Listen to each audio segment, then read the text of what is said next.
Here's a question that often stops people for a moment. Did you know that something as ordinary as flossing your teeth has been associated with a significantly lower risk of dementia? Not a supplement, not a new drug, just flossing. At first, that sounds almost too simple to be taken seriously. But when researchers began to look closer, it pointed to something much deeper. Something we may have misunderstood for decades. For a long time, we've treated the brain as if it were separate, almost untouchable, an organ somehow disconnected from the rest of the body. If something went wrong, we assumed the problem must be in the brain itself. But what if that assumption is incomplete? What if the brain is not an isolated command center, but a responsive organ, constantly listening to signals from elsewhere in the body, from the immune system, from inflammation, and especially from the gut and even the mouth? This idea doesn't ask us to be afraid, and it doesn't ask us to abandon medicine or common sense. It simply asks us to pause and reconsider. Because when small, everyday behaviors appear to influence long-term brain health, it suggests something quietly hopeful, that we may have more influence than we realized, not through drastic measures, but through understanding how the body works as a whole. So before we talk about diseases, diagnoses, or treatments, it's worth asking one calm but important question. What if, for the past 40 years, we've been looking at the brain from the wrong angle? If that's even partly true, then the path forward may not begin with fear, but with clarity, steadiness, and choices that help us stay independent for longer. There is a particular fear that tends to sit quietly in the background as we grow older. It's not about pain, and it's not always about death. It's the fear of losing yourself while still being alive. For many people, dementia isn't an abstract medical term. It has a face, a voice, a relationship. In this case, it was a mother, now 93 years old. She is still physically here, still breathing, still part of the world. But for the past several years, she has no longer recognized her own son.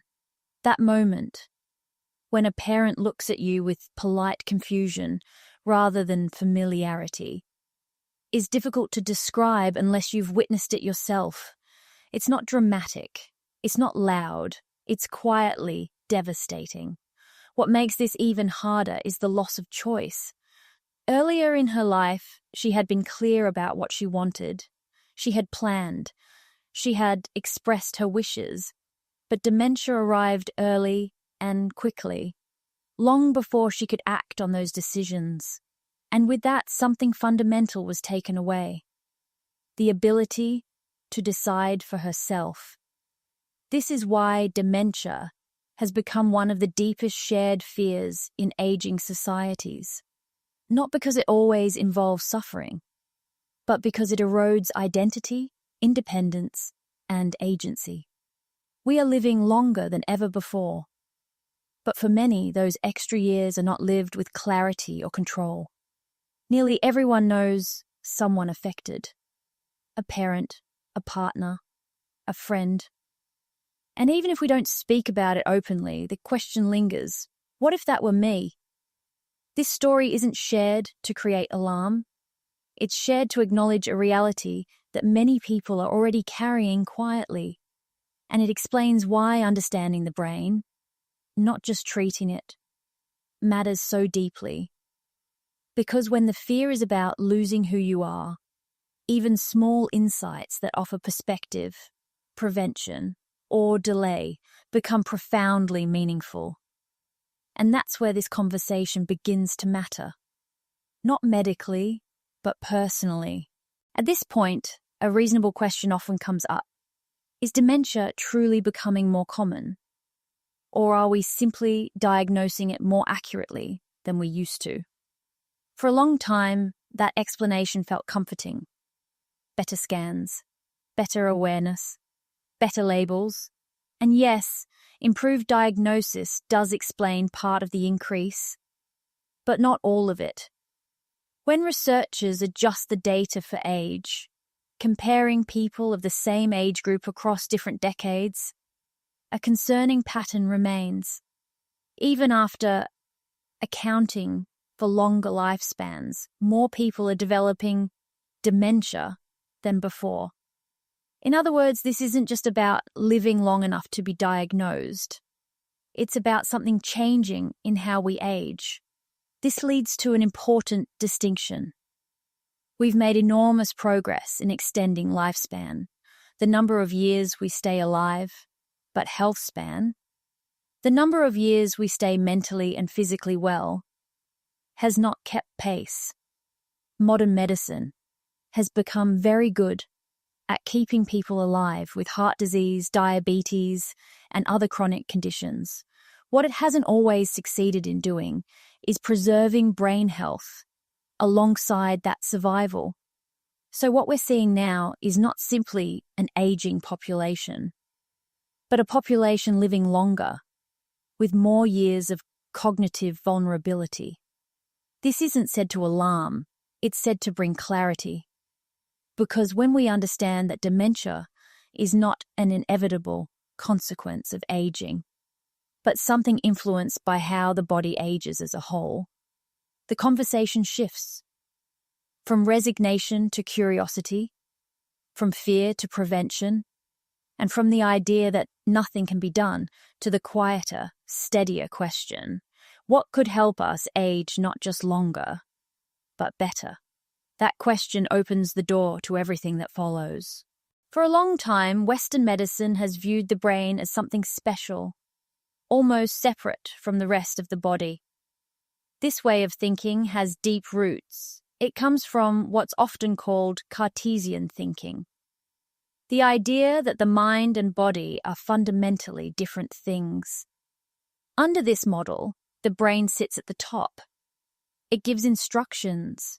The body simply follows. If something goes wrong with thinking, mood, or memory, the assumption is that the problem must live inside the brain itself. But biology doesn't really work that way. The brain is not floating above the body.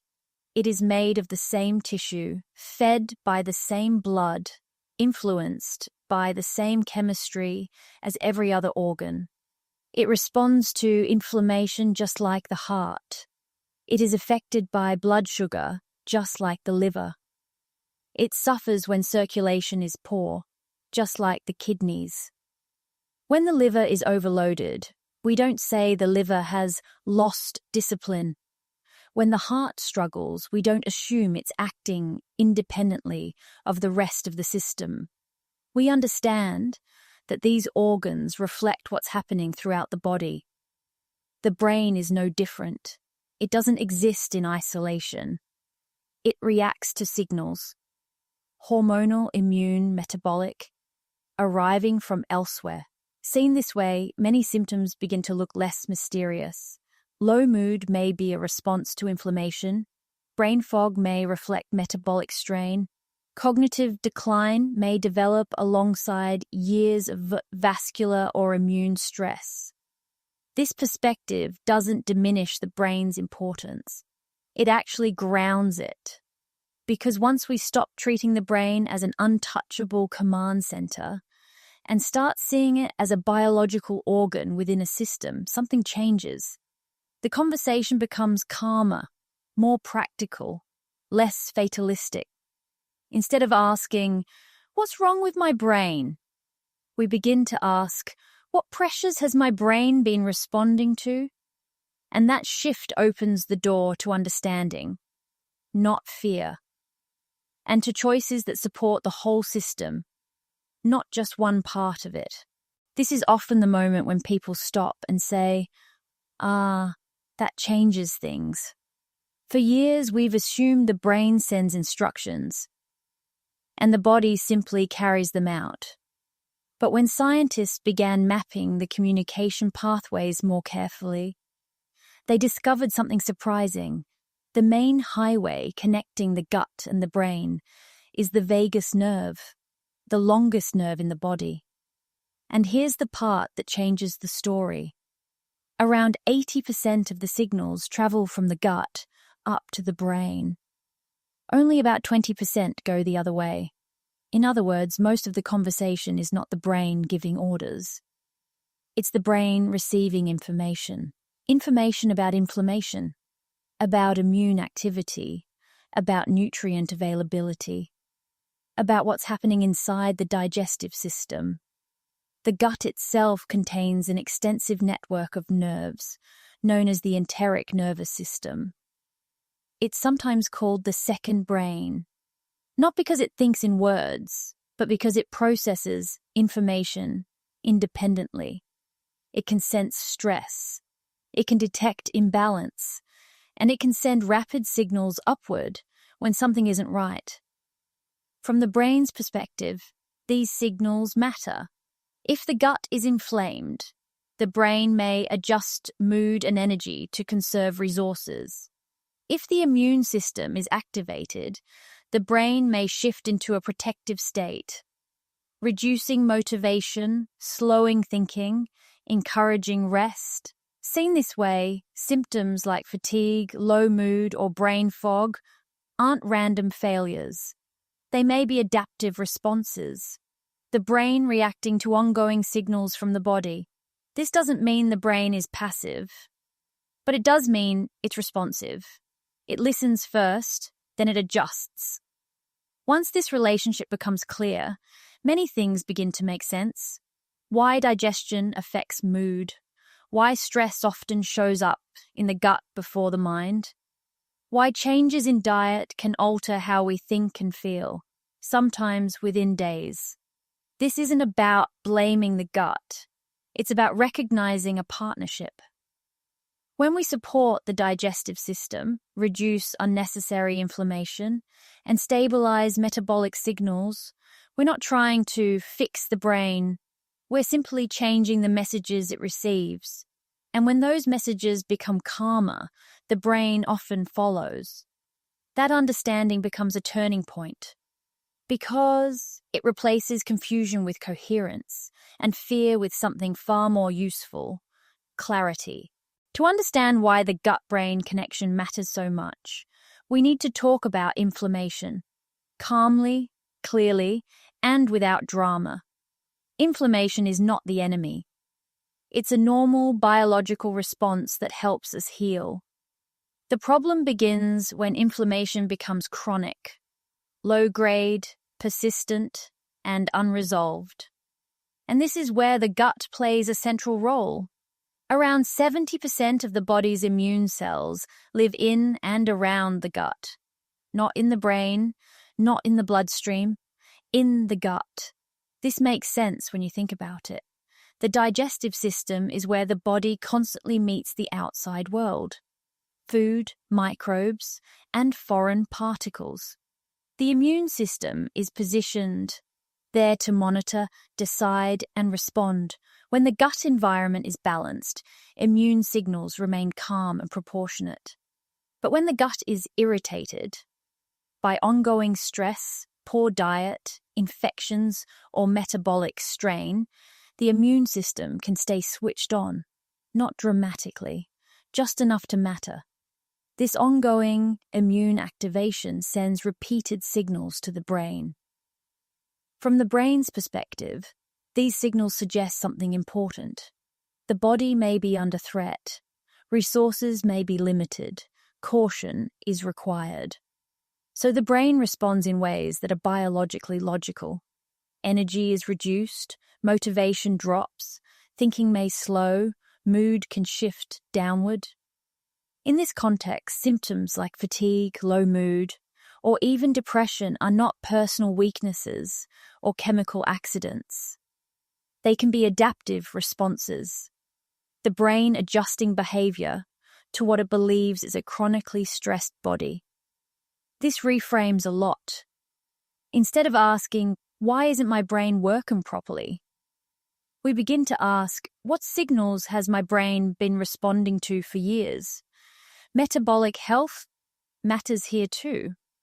Poor blood sugar control, insulin resistance, and vascular strain all contribute to inflammatory signaling. And these same factors are strongly linked to cognitive decline over time. This doesn't mean inflammation causes dementia in a simple, direct way. Biology is never that neat. But it does mean that long-term immune and metabolic stress creates a background environment in which the brain becomes more vulnerable. The important part is this: if inflammation is driven by signals coming from the gut and metabolism, then addressing those signals is not alternative medicine. It's foundational biology.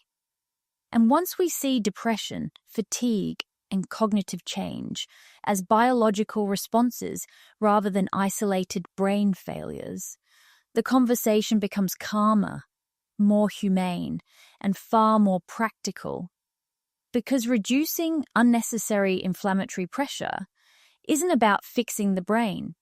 It's about giving it quieter information to work with. And when the signals calm down, the brain often has space to do what it was designed to do: adapt, recover, and function with greater clarity. This is the point in the conversation where many people pause, not because they're frightened, but because the story they've been told no longer fits. For decades, Parkinson's disease was thought of as a condition that begins in the brain. Tremors, movement changes, neurological decline.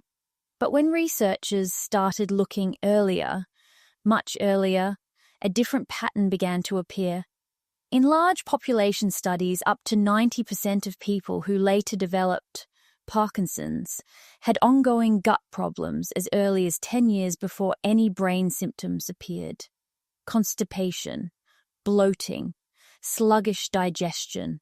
At the time, these symptoms were seen as unrelated. In hindsight, they may have been early signals. When scientists examined tissue samples more closely, they found something remarkable.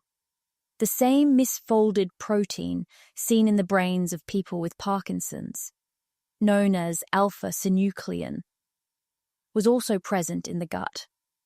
Even more striking, these abnormal proteins appear to travel upward, moving slowly from the digestive system to the brain along the vagus nerve. Not overnight, over years. This doesn't mean Parkinson's is a gut disease. And it doesn't mean every digestive problem leads to neurological illness. But it does change the sequence of events we've assumed for a long time. Instead of asking only, what's happening in the brain? We begin to ask, what may have been happening in the body long before? This shift matters, because if neurodegenerative changes begin years before diagnosis, and if early signals appear in the gut, then the window for early support and risk reduction may be much wider than we once thought. Not a guarantee, not a cure, but an opportunity. Supporting gut health, reducing chronic inflammation, and stabilizing metabolic stress may not prevent every case. Biology is complex, and certainty is rare. But these findings suggest something quietly empowering, that long before symptoms become visible, there may be time to reduce pressure on the system, time to calm the signals the brain receives, time to support resilience rather than react to damage. This isn't about fear, it's about timing. And when we realize that some brain diseases may have a long, silent lead-in, one that involves the gut, the idea of prevention becomes less abstract. It becomes practical, grounded, and worth paying attention to. Because understanding where a disease may begin changes how we think about where support can start. And sometimes that change in perspective is the most powerful shift of all. When conversations turn to brain disease, genetics often feels like the final word. If it's in your genes, it can sound as though the outcome is already written, and that nothing you do will really matter. but the science tells a more nuanced story.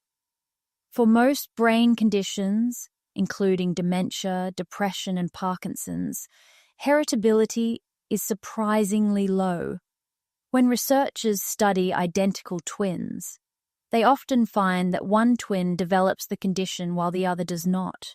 If genes were the dominant factor, those outcomes would look far more similar. Instead, what shows up again and again are shared biological pressures. Chronic stress, long-term inflammation, metabolic strain. These factors don't belong to one specific diagnosis. They appear across many different brain and mental health conditions. Think of genes less as a destiny and more as a tendency. They may increase sensitivity, they may lower the threshold, but they rarely act alone. What matters just as much, and often more, is the environment those genes operate in.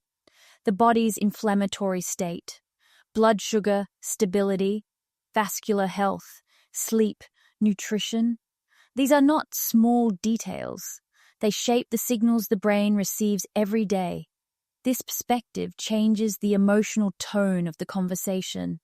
Instead of feeling trapped by family history, people can focus on modifiable influences, areas where small, consistent choices reduce biological stress.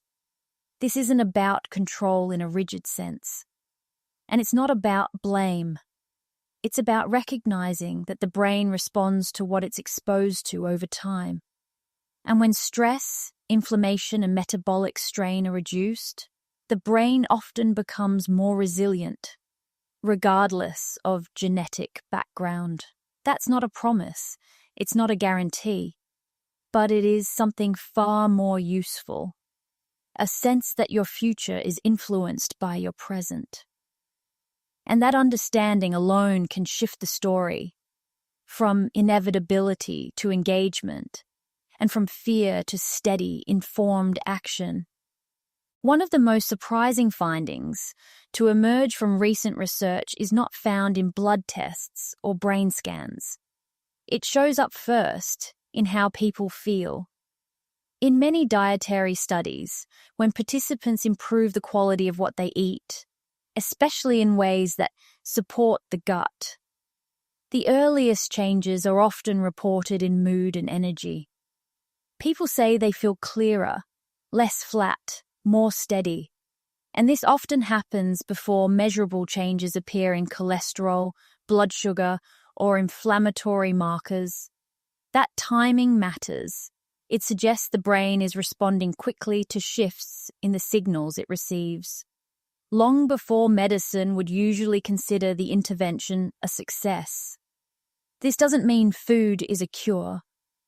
And it doesn't mean every symptom can be fixed with diet. But it does suggest that what we eat can change the biological environment the brain operates in. A big part of this comes down to what modern diets have introduced. Ultra-processed foods, those designed to be shelf-stable, hyperpalatable, and convenient, place a unique strain on the gut microbiome. They tend to reduce microbial diversity, promote low-grade inflammation, disrupt normal appetite and energy signaling. Over time, this creates a background of noise, constant immune and metabolic signals that the brain has to interpret. When those foods are reduced and replaced with simpler, whole foods, the gut environment often becomes calmer. And when the gut sends quieter, more balanced signals, the brain frequently responds with improved energy and emotional stability. This is where the idea of food as medicine needs careful framing. Food is not a replacement for medical care. It doesn't override genetics or guarantee outcomes, but it does influence the conditions under which the brain functions every day. And that influence is cumulative. Small improvements, repeated consistently, can reduce unnecessary biological stress. Not dramatically, but meaningfully. That's where the hope sits. Not in dramatic transformations, but in the steady realization that everyday choices can support the body's signaling systems and give the brain a better environment to do its job, not as a miracle, but as a practical, accessible form of support. And for many people, that kind of hope feels both realistic and worth engaging with. At this point, it's natural to ask a simple question. If all of this is true, what can I actually do? Not perfectly, not all at once. Just realistically. What follows isn't a strict plan or a new diet to follow. It's a set of 8 practical principles that support the gut, reduce inflammatory pressure, and create a calmer environment for the brain. You don't need to apply all of them. Even 1 or 2 can make a difference over time. First, eat a wide variety of plant foods. Aim for diversity rather than volume. Different plants feed different gut microbes, and diversity matters more than any single superfood. Second, include fermented foods regularly. Foods like yogurt, kefir, sauerkraut, kimchi, or miso introduce beneficial microbes and help train the immune system to stay balanced. Third, pivot your protein. This doesn't mean eliminating animal protein, but reducing reliance on it. Beans, lentils, legumes, nuts, seeds, and whole grains provide protein alongside fiber, something the gut relies on. Fourth, prioritize quality over calories. Counting calories often distracts from what matters most. Whole, minimally processed foods carry information, not just energy, that affects metabolism and inflammation. Fifth, reduce ultra-processed foods where possible. These foods are designed for convenience, not for gut health. Cutting back even slightly can reduce background inflammatory noise. Sixth, eat more color and natural bitterness. Brightly colored vegetables, berries, herbs, olive oil, coffee, and dark leafy greens contain polyphenols, compounds that support both microbes and immune balance. Seventh, allow gentle periods of rest for the gut. A simple overnight fasting window of 12 to 14 hours gives the digestive system time to reset. This isn't about deprivation, it's about rhythm.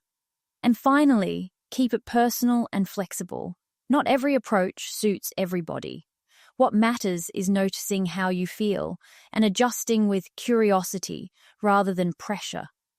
None of these principles are dramatic. That's why they work. They reduce strain quietly, they support resilience gradually, and they fit into real lives. When people reach this point, something subtle often shifts. The fear eases, the complexity simplifies. Because instead of chasing cures or quick fixes, the focus becomes something far more sustainable. Creating the right conditions, day by day, for the brain to function with greater clarity, steadiness, and independence. And that's a goal worth staying with right to the end. Whenever nutrition and brain health are discussed, 2 topics tend to surface quickly: keto diets and GLP-1 medications. And conversations around them can become surprisingly emotional. So it's worth slowing down and taking a more mature view. Keto does have a place. In certain clinical contexts, epilepsy, specific metabolic conditions, short-term insulin resistance, it can be genuinely helpful. For some people, it improves blood sugar control and mental clarity. But keto is not a universal solution. It is demanding, restrictive, and not well tolerated long-term by everyone, especially older adults with complex health needs. When it's framed as a miracle or the only correct way to eat, trust is lost. The same applies to GLP-1 medications. These drugs can be powerful tools. They reduce appetite, improve metabolic markers, and can lower cardiometabolic risk when used appropriately. For many people, they are genuinely life-changing, but they are not a substitute for lifestyle foundations. Without changes in diet quality, gut health, sleep, and stress regulation, GLP-1 becomes a temporary assist, not a long-term strategy. Weight may return, metabolic strain may resurface. A mature view holds two truths at once. Tools matter, but context matters more. Keto, GLP-1, fasting, medications. None of these work in isolation. They work best when layered onto a stable biological environment. Lower inflammation, better metabolic flexibility, and a gut that's supported rather than stressed. This isn't about choosing sides. It's about choosing integration over ideology. When people sense that balance, something important happens. Defensiveness drops, curiosity returns, and trust grows. Because the goal was never to promote a method. It was always to support long-term independence, clarity, and quality of life. Using the right tools in the right way for the right person. If there's one idea worth carrying with you after this conversation, it's this. The brain is not a dictator. It's a responder. It listens to signals from the body, from the gut, the immune system, metabolism, sleep, and stress, and then it adjusts.